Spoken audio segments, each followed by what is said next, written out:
Hello everyone, welcome to chemistry class, and this time I'm going to start a new chapter, that is solid state.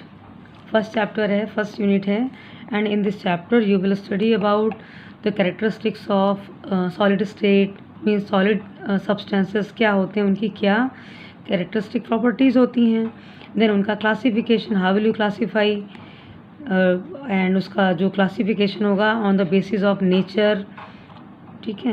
And what is crystal lattice, unit cell क्या होते हैं, close packing क्या होती है, इसके बारे में करना है। देन पैकिंग एफिशिएंसी भी पढ़नी है, एंड न्यूमेरिकल्स बेस्ड चैप्टर है ये, तो इसमें न्यूमेरिकल्स भी करने हैं। इम्परफेक्शंस या डिफेक्ट्स सॉलिड्स में कौन से होते हैं वो करना है, एंड लास्ट में electrical and magnetic properties solid की करनी है। So first of all, what is solid state?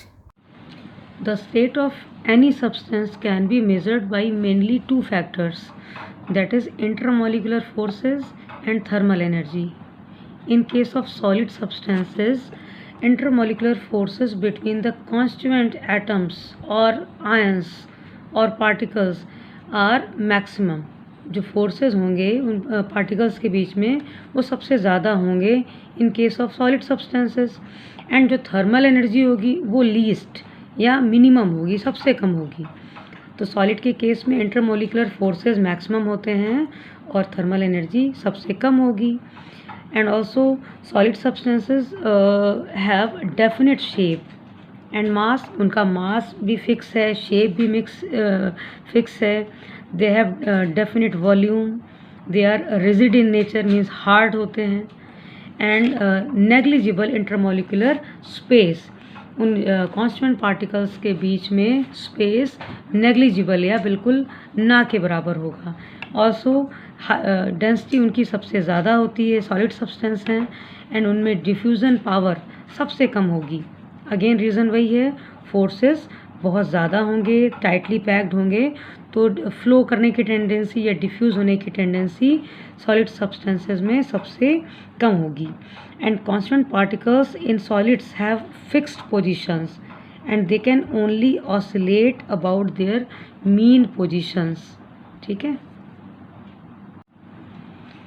Now based on the arrangement of constituent particles, solids are classified as crystalline solids as well as amorphous solids. दो तरीके से उनका pattern होता है, अलग अलग तरीके से उनका अरेंजमेंट होता है पार्टिकल्स का। तो अगर हम बात करते हैं क्रिस्टलाइन सॉलिड्स की, तो इस केस में constant particles are arranged in definite geometric pattern और long range order. And in case of amorphous, constant particles are not in any regular pattern and they are of short range order, like this.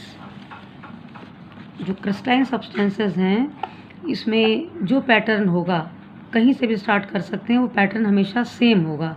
यहाँ से start किया, like ये hexagonal है, hexagonal rings यहाँ है, then इसमें फिर next आगे आगे इंक्रीज होता रहता है, रिपीट, ये यूनिट्स बार बार रिपीट होती रहती हैं और सेम होती हैं, इसलिए इनको हम लॉन्ग रेंज ऑर्डर कहते हैं कि कहीं से भी शुरू करेंगे पैटर्न ऑलवेज रिमेन सेम।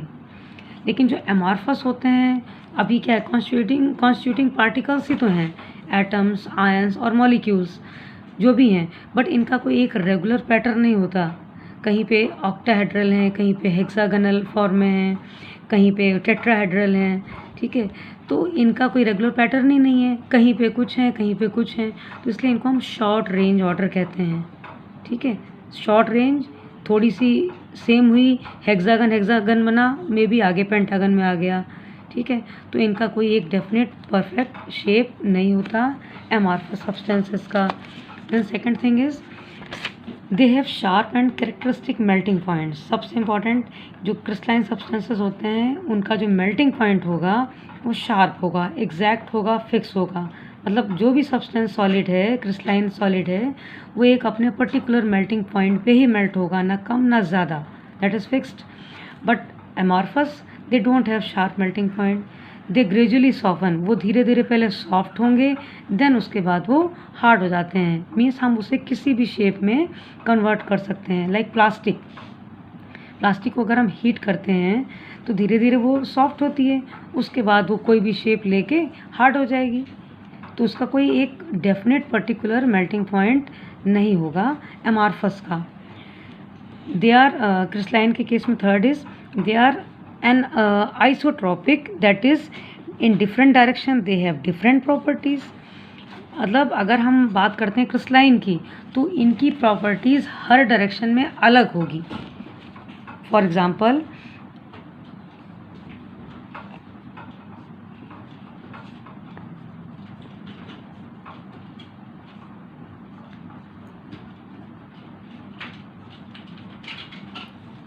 अगर इसको हम ऐसे कट करते चले जाएंगे तो इसकी प्रॉपर्टी इस डायरेक्शन में कुछ अलग चेंज होगी। अगर हम सीधे उसको देखेंगे तो इसकी प्रॉपर्टीज़ कुछ अलग होंगी, इस डायरेक्शन में कुछ अलग होंगी।